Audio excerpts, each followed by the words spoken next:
Dear students, आज के video में मूल अधिकारों के संदर्भ में हम चर्चा करेंगे।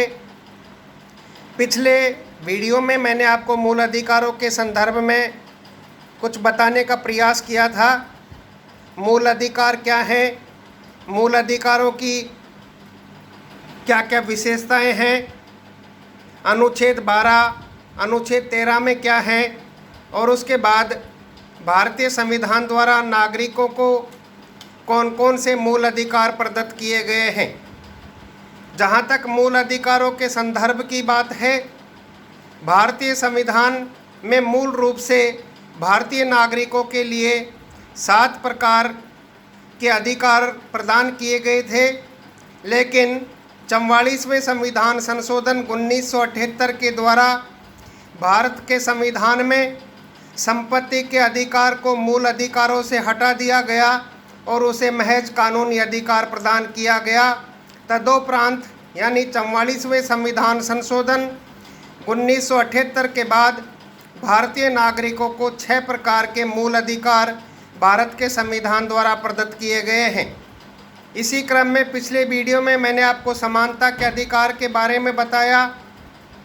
समानता का अधिकार अनुच्छेद 14 से 18 तक भारतीय नागरिकों को प्रदत्त किया गया है, जिसमें अनुच्छेद 14 में कानून के समक्ष समानता, अनुच्छेद 15 में धर्म, नस्ल, लिंग, जाति या जन्म स्थान के आधार पर भेदभाव का निषेध, अनुच्छेद 16 राज्य के अधीन नौकरियों का समान अवसर, अनुच्छेद 17 अस्पृश्यता का निषेध और अनुच्छेद 18 सेना या विद्या संबंधी उपाधियों के सिवाय अन्य कोई उपाधियों का निषेध किया गया है।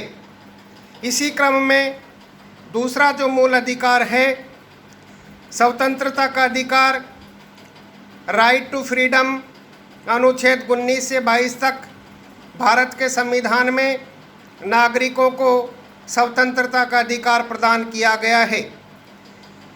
जैसा कि मैंने अभी आपको बताया, जिस प्रकार 44वें संविधान संशोधन से पूर्व आपको 7 मूल अधिकार प्राप्त थे, उसी प्रकार अनुच्छेद 19 में भी आपको 7 स्वतंत्रताएं प्रदान की गई थी, लेकिन 44वें संविधान संशोधन 1978 के द्वारा संपत्ति के मूल अधिकार के साथ साथ संपत्ति की स्वतंत्रता को भी अनुच्छेद 19 में से हटा लिया गया।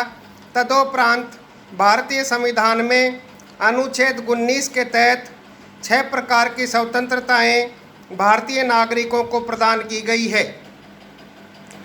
पहली स्वतंत्रता है विचार और अभिव्यक्ति की स्वतंत्रता।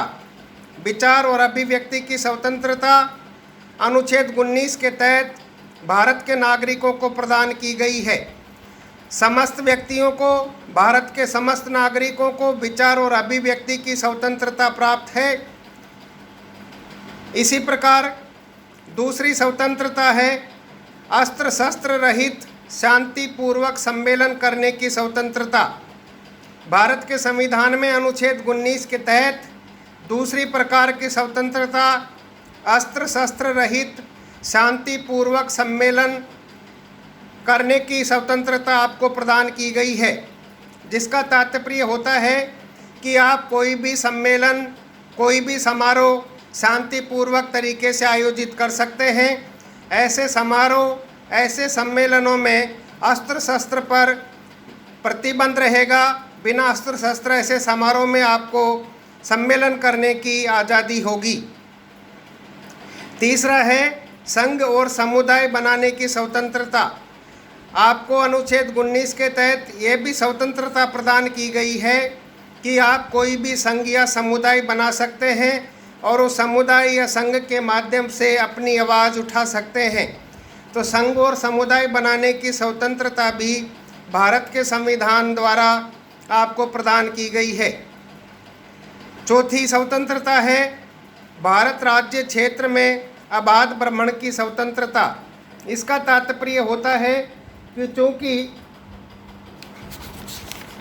आप भारत देश के नागरिक हैं और भारत देश के नागरिक होने के नाते आपको समस्त भारत में भ्रमण करने की आज़ादी होगी। चूँकि भारत में सिंगल सिटीजनशिप, एकल नागरिकता का प्रावधान है और आप इस नाते कश्मीर से कन्याकुमारी तक कहीं भी भ्रमण करने की आज़ादी आपको प्रदान की गई है। नेक्स्ट है भारत राज्य क्षेत्र में आबाद निवास की स्वतंत्रता। इसका तात्पर्य यह है कि आप अपना मकान, अपना निवास भारत राज्य क्षेत्र में कहीं भी बना सकते हैं, कहीं भी आपको रहने की आज़ादी है।